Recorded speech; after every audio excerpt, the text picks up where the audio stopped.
stroke, Cardiac arrest. more likely cardiac arrest, heart attack, something like that. So something related with blood supply.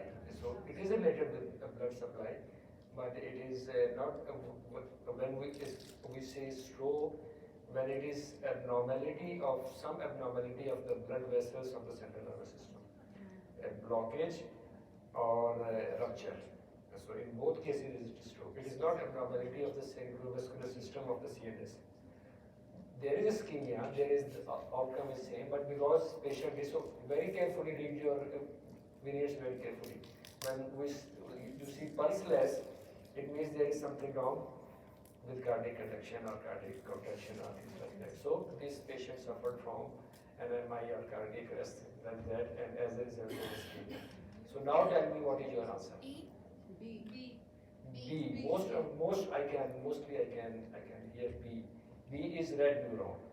What is red neuron? Neurons get ischemic. Red neuron gets ischemic. So when there is ischemic injury or ischemic death or of the neuron, it turns red. What is this is term used for the central nervous system. What is its counterpart in other parts of the body? When cell die and turns red, what we call it? Necrosis. So it is the same thing, it is a similar process, but terms are different. So in the central nervous system, a dying parenchymal cells is known as red neuron, while in other parts of the body, it is necrosis. So this is necrosis of the cell. And, what is gliosis? Something to do with the glial cells? Something, yes. Good. Increase. Say, you were saying something? I said something related to glial cells. Something with the glial cells. Yes, something related with the glial cells. What thing? Hyperplasia. Hyperplasia. So increased number of glial cells is what is counterpart in other parts of the body?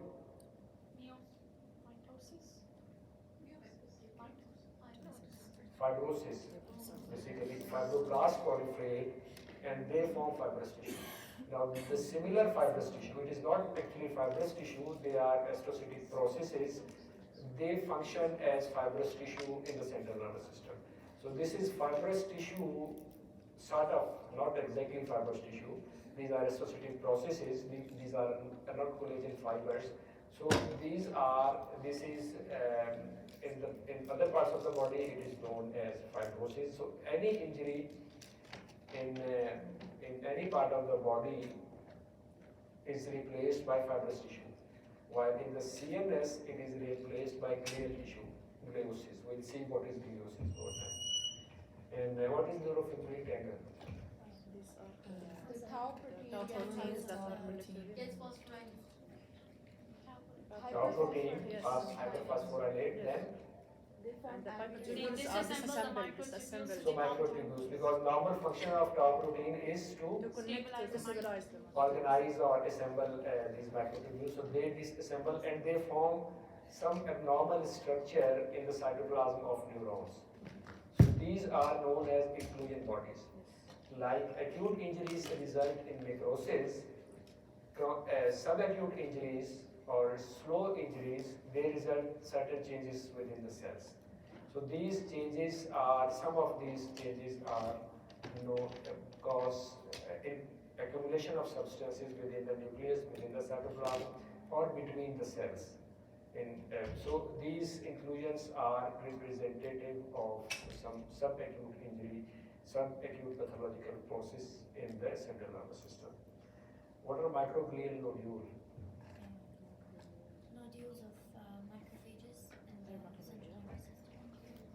So microglia are the macrophage counterpart in the central nervous system. So in other parts of the body, they are called macrophages. They are same cells with same lineage. So this is macrophage lineage, but in the central nervous system, they are called. They are not as effective. They are not as rapid as macrophages in the, but they are from the same lineage.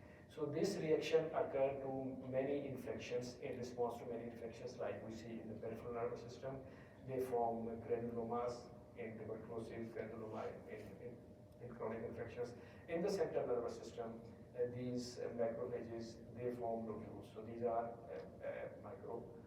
known as micronodules. So this is another pathological pattern which is seen in the central nervous system. And cerebral, what is edema? Excess fluid. Accumulation of fluid. Fluid where? The extracellular compartment. In the extracellular compartment, it is, it can be extracellularly, it can be cellular. So cellular edema, it can be interstitial edema. So when it is in the interstitium, it is cellular. So all these injuries, be they are acute or chronic, they are associated with some breakdown in the blood-brain barrier, and as a result, they are associated with some form of cellular edema. We'll see that. We'll see all those changes in our today's lecture. So why are we studying these changes? They are there in other parts of the body. You already did them in your POD, but we are revising them because in the central nervous system, the processes are slightly different. The cells involved are slightly different, and more importantly, the terminologies are different. Pathological terms are different from similar processes which we see in other parts of the body. So this lecture is just to introduce you with different pathological terms which are used in context of central nervous system. So the cells, what are the cells? What is this cell? Neuron. What is this cell? Peripheral counterpart of the nervous system? Schwann cells. What is this? Astrocytes. Microglia. Well, it is slightly smaller, and astrocytes are associated with blood-brain barrier. So they will, because they are involved in blood-brain barrier. So this is blood vessel, and these are ependymal cells. They line the ventricular cavity. So these are the cells. And now you already also know that, but just for revision, just for an opening slide. So this is a normal neuron. This is you see this is basophilic, bluish. Normally it is bluish, basophilic, and then a large nucleus centrally placed and very prominent nucleolus, and then these are smaller ones are collectively known. Although they are different, we can identify by different techniques, but they are difficult to identify by under the microscope unless we use immunohistochemical patterns. So they are collectively known as glial cells. So all these cells, apart from neuron cells, they are known as glial cells. And what is this? In other parts of the body, it is known as interstitium, but over here, neuropil. So it is neuropil. It does not have connective tissue fibers. They are only fibers of either neurons or glial cells. So these fibers in between these cells, they are known as neuropil. So this is neuropil. And so neurons are the fundamental units responsible for receiving stimuli and transmitting information and action potentials. And they are large cells with large nuclei, prominent nucleoli, open chromatin, and extensive basophilic cytoplasm. Other cells are collectively known as glial cells, or neuroglial cells. And now, because although functional cells are parenchymal cells, or parenchymal cells are neurons, but they are permanent cells, means They cannot divide. they cannot divide. While astrocytes are dividing cells, they are rapidly dividing cells. So tumors or cancers, they arise from the proliferating cells. And you know that tumors are basically DNA abnormalities. And these cells make mistakes while proliferating. And these mistakes accumulate over time and then they result in cancers. Because neurons don't proliferate, so they don't make mistakes in their DNA synthesis. So they are rarely affected in the tumor processes. On the other hand, astrocytes are proliferative cells. They proliferate a lot in response to any pathology of the central nervous system. Astrocytes proliferate. When they proliferate, they make mistakes. These mistakes accumulate over time. So they are involved in cancerous process and neoplastic processes. So when they are neoplastic, they are abnormal. So they morphologically abnormal, difficult to identify. So then they are identified by immunohistochemical stains. So most important immunohistochemical stain is for astrocytes, and it is GFAP, which is a protein, which is a fibrillary acidic protein within the astrocyte. So we identify them just passing by, I thought, because this is an important marker, and you will see this marker on many exams as a marker of astrocytes. That's how they are identified. And neuropil is this network of these processes between the cells. Now these are again these clear cells. And now what is different in the CNS than other parts of the body? And now CNS lacks collagenous support, so there is no connective tissue in the CNS, only neuropil between the cells. So structurally it is not very stable. So when necrosis occurs, which type of necrosis will occur? Liquefactive. Because there is no structural support. So the shape is not maintained, so as a result there will be liquefactive necrosis. So this will be, the CNS is affected by several unique neurological disorders and respond to many insults in a manner that is distinct from others. You will see that. That their response is they don't have fibroblasts, they don't have macrophages, they don't have neutrophils. These are reactionary cells which are activated in response to injuries. Now because normally CNS lack these cells, so their response is slightly different. Number two, because they are different because CNS has blood-brain barrier. What is blood-brain barrier? Selective, like it doesn't allow, it only allows selective things to pass. It only allows selective things. So this is not only endothelial cells like in other parts of the body. The only cells which prevent leakage are endothelial cells with loose junctions. Now in the central nervous system they have tight junction, and it is all vessels are also wrapped by astrocytes.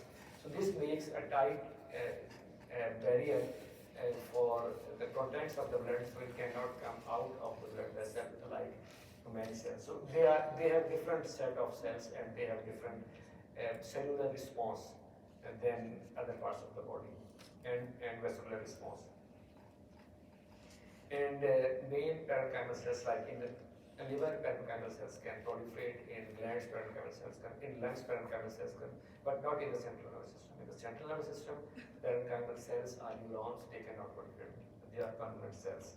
And when injury occurs to even if a small number of neurons, because they cannot proliferate, and specific groups of neurons perform specific functions, like neurons in substantia nigra are performing a specific function. These cholinergic neurons perform a specific function related to, for example, memory. So these functions are different. So even if small number of these neurons is affected, then this results in significant disease because they are permanent cells. And then some terms are different, which are not used in other parts of the body. Injuries, they are used in the central nervous system. So to introduce these terms to you. Now, what responses we see in the central nervous system? We can classify them as cellular responses and tissue responses. Among the cellular responses are the reactions of neurons. What happens to neuron if there is acute injury? And then what happens to astrocytes when there is injury? And then what the responses of the microglia? How do they respond in different forms of central system injuries? And then cerebral edema and cerebral function, how they are dealt with in the central nervous system. So these are a few examples. When neurons die, they form red neurons. When there is injury to the axons, their ends swell. I will show you. These are known as axonal spheroids. When this is a cell body of neuron, when there is axonal injury, you will see all these changes. And any questions? Anything you want to?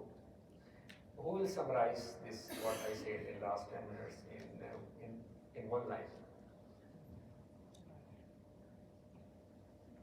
The CNS is different. Take a minute.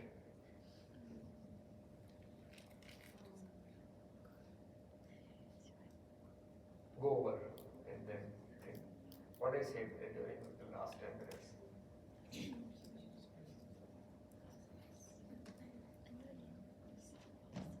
It can be different for different persons. Someone can focus on the CNS differences, some can even focus on the acute injuries. So we'll ask 2-3 people. I'll ask you 2-3 people from you. Any volunteers first? Yes. We have two types of cells in the central nervous system. Sorry? We have two types of cells in the CNS. We have the neurons, which are the functional units, and we have the glial cells, which are the supporting cells. Okay, so We have different types of glial cells. Now, the terminology used in the CNS is different compared to the rest of the body. Even the structure of the CNS is different. It lacks collagen. It has something known as the blood-brain barrier, which protects the brain. We also have different types of terminology used for the injuries of the CNS because of the architecture of the brain that's different. yes, good, very good, very good. Anyone else? She summarized almost everything. Anyone want to focus on some specific aspect? No more volunteers?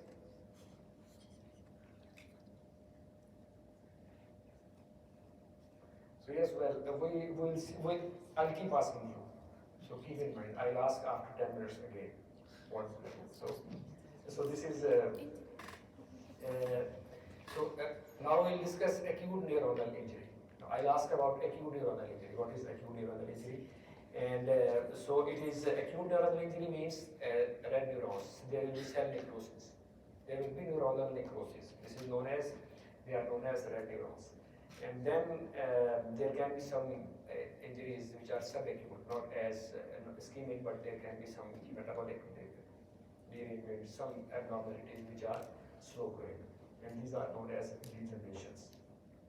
And then sometimes not the neurons, but only axons are damaged, like in accidents. Because of the shaking injuries, there can be a detachment of some part of the axon. So axons, how do cells respond when there is axonal injury? And then some neuronal inclusions, what are important neuronal inclusions. So these are the reactions of central nervous system to different forms of injury. Now, acute neuronal injury is marked by red neurons, death of the neurons or necrotic neurons, and it takes place in 12 to 24 hours of ischemic injury, hypoxic injury. After, if patient dies immediately after death, like in our MCQ, patient died next day, because these changes are metabolic processes. So they only take place when patient is alive. If patient dies immediately after a myocardial infarction, there will not be any changes in the neurons. So these changes take place over a few hours after the injury because metabolic processes engage, and then these changes occur in the cell. So it requires some time. So after 12 to 24 hours of irreversible injury, there will be acute, we can see acute neuronal changes, and these changes are shrinkage of the cell body. I will show you. Very, very evident that the cell is smaller. Then there is, nucleus is also smaller, it is clumped, we call it pycnotic nucleus, so there is pycnosis of the nucleus. And then because DNA is not active anymore, so nucleolus disappears, and then there will be loss of nissel substance. What is nissel substance? The substances that the Rough organism endoplasmic this is rough endoplasmic reticulum present in the neurons. And then eosinophilia of the cytoplasm, because when there is ischemia, Proteins. what will happen to cellular processes? Shut down. Sorry? Stop, shut down. Shut down. So what will happen? Instead of aerobic glycolysis, what will happen then? Anaerobic glycolysis. So what will be the Lactic effect? acid. Lactic acid. Lactic acid, reduced pH. So this reduced pH will kill the cell, and this reduced pH will give redness to the cytoplasm of the cell. So this redness is because of increased acidity. Also, these changes occur as a result of shutting down of these cellular processes. So this is normal neuron. I already showed you this. This has a large nucleus centrally placed, dominant nucleus, and basophilic cytoplasm. What happens over here? That these cells are now shrunken. So this halo is because of shrinkage of the cells. And then nucleus is also darker and it is clumped, and in some places it is angulated. And then, although not visible very clearly in this slide, there is loss of anisal substance, and their cytoplasm is reddish or is xerophilic. Now, these are the changes which are seen as a result of acute injury, acute hypoxic injury. And now, these are degenerations refers to subacute injuries or slowly progressive injuries. And so these are progressive disease processes. One example, for example, is a myocardial sclerosis. What happens in that? Any idea? Promoter and lower motor neurons Is are the degeneration loss? Motor neuron loss and in the spinal cord, and as a result there will be motor weakness. So only small number of cells is affected. Only motor neurons in the spinal cord is affected, which are replaced by sclerosis. And so a myocropic means muscle weakness, lateral means lateral part of the spinal cord, sclerosis means fibrosis of that part which contains motor neurons. So this amyotrophic lateral necrosis, only few cells are affected over time, but it results in a significant disease. So these are known as degenerations or slowly progressive diseases. What will we see in that? Although there are injuries, there will be neuronal loss, but we will not see red neurons. What we see is no neurons. So because we cannot see neurons under the microscope, what we see is the cell which are replacing them. So this is known as gliosis, because every neuronal loss in the central nervous system is replaced by glial cells. So neuronal loss in this case will not be visible as red neurons. We can see some apoptotic bodies, some dying neurons, but the more important sign is presence of glial cells. So this necrotic area is replaced by glial cells. This is known as gliosis. So marker of subacute injury or marker of these degenerations is gliosis. Marker of acute injury is red neuron, while marker of chronic injury, like in other parts of the body, it is fibrosis. In central nervous system, it is gliosis. So this is how it is replaced. And then many neurodegenerative diseases are associated with intranuclear inclusions. For example, what is this? Lewy body. Why are you saying Lewy body? Because it is index in size. Sorry? You have seen it? Yes. I've seen it. So why are you can identify actually? How can you identify? First inside the cell It body. is a collection Which of part? eosinophilic. Sorry? Like there's a vesicle that is eosinophilic, highly eosinophilic. Accumulation of proteins. Yes, a combination of proteins. Where, in which part of the brain changes occur? Central cortex. Cerebral cortex. Substantial Purkinje cells. The cortex. Where? Purkinje cells. Where do we see Lewy body? Parkinson's disease. In which part of the brain? Purkinje cells. Cerebral cortex. Substantia nigra. Substantia nigra. What is nigra? Black. So these cells, they contain, and black is, what is black in the body? Melanin. So our color is because of melanin.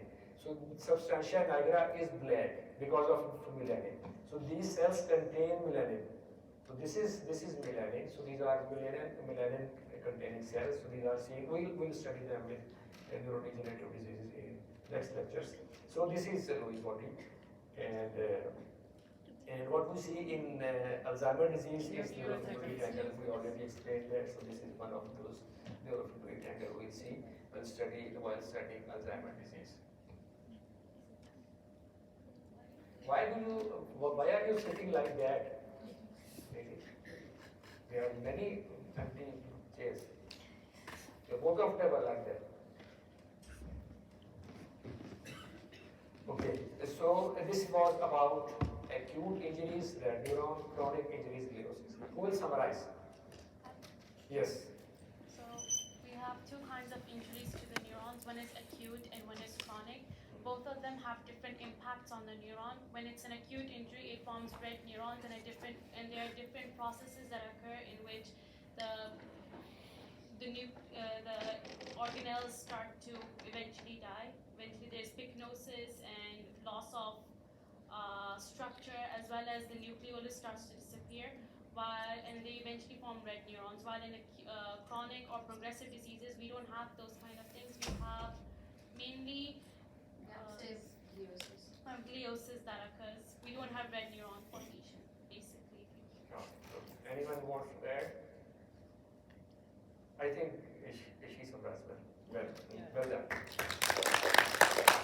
So now axonal injury, especially in accidents, when in car accidents, because our brain shakes. So because of these shaking injuries, axons can be detached from the cell bodies.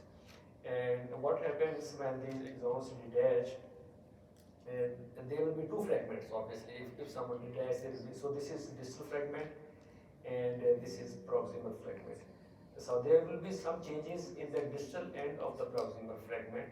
This is end of the axon, which is attached with the cell body, and there will be some changes in the cell body as well. And there will be some changes in the distal part, which is detached. So what happens? We'll see them one by one. So this is known as axonal spheroid or stump. This is distal part of the proximal fragment. Because normally what happens, these axons, they transmit substances from the body towards towards the end, towards the axonal ends. So when there is blockage or when there is any injury over here, these substances will accumulate at this end. And these are known as axonal spheroids. So this is change which is seen in the distal part of the proximal fragment of an injured neuron. And there will be some changes in the cell body as well, and we'll see that. So these are the changes. And now this is cell body, this is the proximal, this is cell body. So this is normal cell body, this is nucleus, and this is nasal substance. Now this N is for normal. What happens in this injury? The nucleus is now pushed to the periphery. The cell body is enlarged. The cell body is larger, although not very obvious. It is more obvious over here. So this is normal cell body, and this is enlarged cell body, and nucleus is pushed to the periphery, and this nasal substance is lost. So loss of nasal. So these we will use different terms for these things. I will explain them. So these are the changes towards the proximal fragment, within the proximal fragment, in the cell body and in the axons. So these changes are because of the disruption of axonal transport and cells forming axonal spheroid, so this one, and cell body enlarges and it is rounded, more rounded, like we can see over here, and peripheral displacement of the nucleus, so nucleus displaces to the periphery, and then a peripheral dispersion of the nasal substance, which is known as central chromatolysis.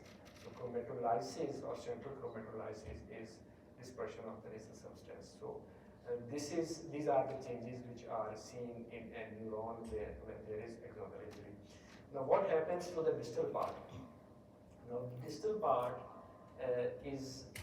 degenerates, and this degeneration is known as Valerian degeneration. So distal part degenerates, and this is known as Valerian degeneration, and this area is replaced by gliosis. So this is glial, this is astrocyte.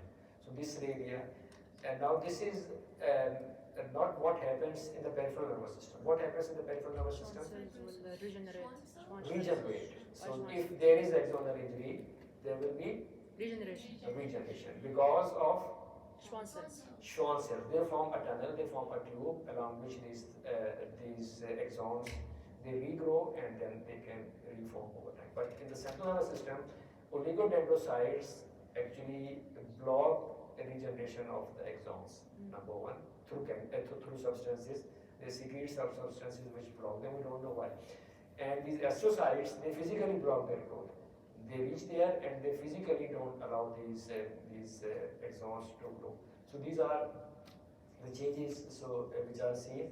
So distal parts degenerate, variant degeneration, and whenever there is injury, such kind of injury, there is some injury to the blood-brain barrier as well.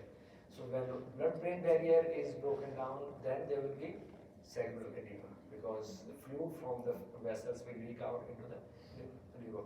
So this is known as cerebral edema. So whenever there is such kind of injury, when you see a vignette with the road traffic accident, with altered consciousness and things like that, and upon MRI there is cerebral edema, think of the possibly these changes in the astrocytes. Now what happens to the, so this was about neurons, partially or fully when they are injured, in acute injuries, in degenerations, and their partial injuries. So these are the responses of neurons in different type of injuries. Now what happens to these astrocytes? Whenever there is an injury in the CNS, these astrocytes, they take responsibility of repair and scar formation. And so this process is known as gliosis, like fibrosis in the peripheral system. So because they form a sort of scar in the central nervous system. And now, this is most important histological feature commonly seen in all these neurodegeneration, because we don't see dying neurons, we only see reaction of the central nervous system in the form of gliosis. And what it goes through several changes. Now these astrocytes, they go through several changes like fibroblast. First, when there is injury, fibroblast enlarge in size. Fibroblasts become plump. They increase in number. They proliferate. And then they start to lay down collagen fibers. And then they become quiescent. And then they die off, undergo process. This is in the center, in the peripheral nervous system, and in other parts of the body. But what happens? Similar things happen in the central nervous system, but this is done by these astrocytes. So what happens? So they start to enlarge. They become plump. There is now they have very large cytoplasm and their large nucleus, which is eccentric, and then they are increased in number. So they increased in size, hypertrophy. They increased in number, hyperplasia. So first change in response to injury is they increase in number and size. So they undergo hypertrophy and hyperplasia. Now nucleus enlarges, become vesicular because they become active now, so their nucleoli become prominent, and their cytoplasm expands, and then over time we can identify them, as I mentioned earlier, by immunohistochemical stain of GFAP. So they are identified. I will show you why in the later on, because they are not easy to differentiate from microglial cells. So we want to see whether this is fibrosis or an infective process or inflammatory process. So this is these are astrocytes. Now again, these swollen and these enlarged astrocytes are known as gymnostocytic astrocytes. They are swollen because they are swollen, so they are called gymnostocytic astrocytes. And over time, they now form this side of scar tissue. So they become quiescent. They reduce in size, but they increase their processes, number of their processes. So these number of processes, they fill the gap caused by loss of neurons. So they form scar tissue in response to central nervous system injuries. And now they are known fibrillary astrocytes. So first, when they are plump, they are gymnostocytic astrocytes. Over time, when they mature, they form numerous fibers. These processes, we call them these fibrillary astrocytes. And other change which occur in astrocytes is accumulation of certain proteins within their processes. And again, because they are so these are the processes of astrocytes. So they stain pink for this substance. This is just for the sake of completion. Don't worry about that. Rosenthal fibers. They are seen in some inflammatory chronic inflammations, and they are seen in some tumors. So they are collections of those astrocytic cytoplasmic Process. proteins which are present in the processes of the astrocytes, and they clump and they appear pinkish under the microscope, and they are also GFAP positive. So that's how they are. So they are seeing, they are a marker like gliosis. They are also a marker of chronic inflammation.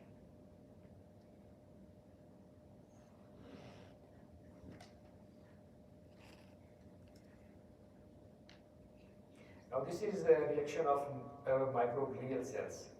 Now microglia are counterpart of the macrophages in the central nervous system. So this is necrotic neuron or red neuron. So it is surrounded by these microglial cells, and this is known as neuronophagia. So they will eat this dead neuron. So this is neuronophagia, and in many diseases, other diseases, in viral infections, in abscesses, they form nodules. When they are active, these microglial cells get activated, their nuclei get elongated.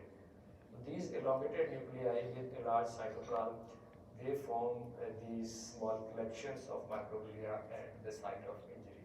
So this is known as microglial nodule. So this is microglia's reaction in the central nervous system, and it is similar to macrophages but they are less efficient and slow in responding than the macrophages. And now this is, I have described it, neuronophagia and macroglial nodules for you, you can go and read. Now microscopically, they mimic astrocytes. They are just like astrocytes. There is only small difference of the size. So to differentiate them, whether this is astrocytosis or microglial nodules, we stain them immunohistochemically. And because they are macrophage lineage, so they are positive. For cells of macrophage lineage are CD68 positive. So they are positive cells. So that's how we differentiate in pathological, because it is not easy in pathological processes to differentiate between different kind of glial cells. They look similar. So that's how they are identified with each other. And now, we already discussed a stroke is a cerebrovascular disorder caused by pathological process within the blood vessels. The result is ischemia of the brain. And so neurons are more susceptible to hypoxic injury than other glial cells. So they die earlier than astrocytes. So astrocytes can survive hypoxic injury, but neurons die early. So, so there will be certain changes at the tissue level. So those changes work at the cellular level. Now I'm talking of what happens on the tissue level. So they are grouped in three. So there are early changes, which are during the first day, then followed by a few days to few weeks, and then we'll discuss about the late changes. So the first changes, these are red neurons, and because when there is infarction, there is some damage to the blood-brain barrier. So as a result, we see some inflammatory cells, especially neutrophils, is infiltrating into the dead nervous tissue or dead parenchymal tissues in the cerebral cortex. Now, over the next few weeks, this dead tissue will be infiltrated by a lot of neutrophils and predominantly macrophages. So they eat up the dead tissue. This area is eaten up by macrophages and neutrophils from because of the damage to the blood-brain barrier.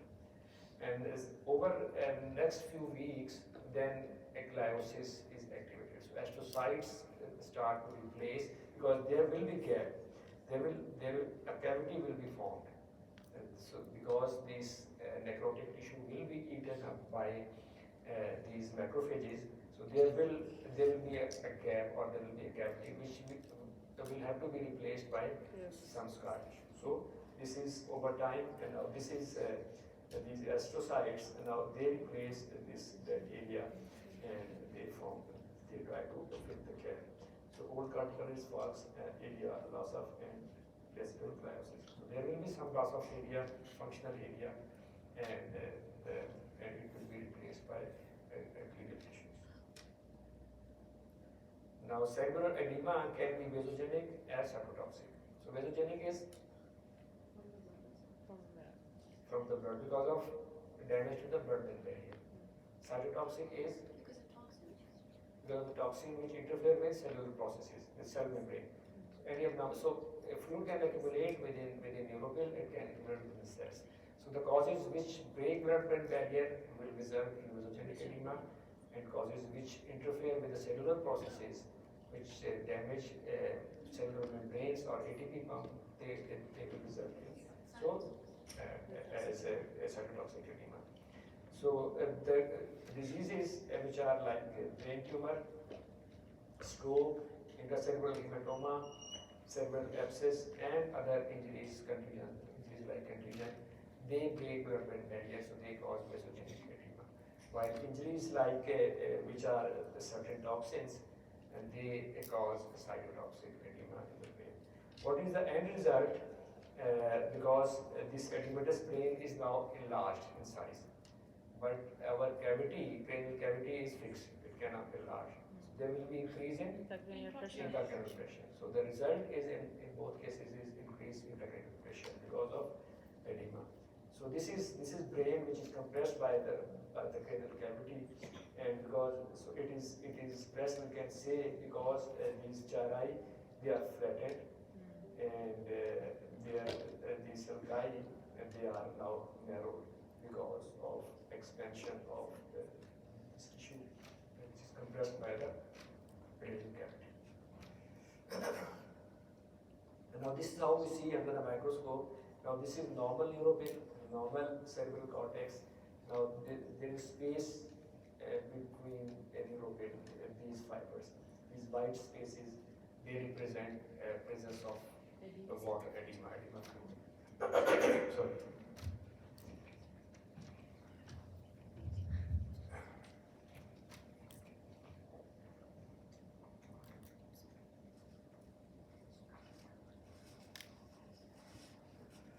So this is now to summarize everything what we discussed. So an 80-year-old unconscious patient was brought to the ER with a stroke. The patient's condition deteriorated and he died 4 weeks after admission. So all these processes will take place during those 4 weeks. An autopsy was performed and coronal section of the brain is shown. What is it showing? A cavity because of liquefactive necrosis. Over time there will be a cavity because of necrosis, and in the surrounding area there is edema. So this area is also, we see the sulci in this area as compared to sulci in this area. So this part is, it is showing edema and it is showing a cavity. So this will develop over 4 weeks. Now the initial change would be, we all know, initial change if we do a biopsy or if we do if patient dies next day, this will be the change. Now what happens over next few days? So there will be infiltration of the macrophages, and this necrotic area will be eaten up, it will be removed, there will be a cavity. Over time a cavity will be formed, and at the same time astrocytes will start to proliferate and enlarge in size. So meiosis will start, and so this will try to fill in that cavity over time. So this is the same scar, which can be replaced in some cases if it is smaller, and then not in this patient. This patient died, of course. So if the scar is cavity is small, it can be replaced by scar tissue formed by the astrocytes. Now this is an example of an old cavity which was replaced partially by astrogliosis. It is a different case. So sometimes these cavities are partially replaced. The patient can survive if it is a small cavity and it is not very vital part of the brain which is affected. So that's how it takes place over several weeks from acute injury to scar formation in the central nervous system. Any questions? No. Anything you want to say? So this is summary.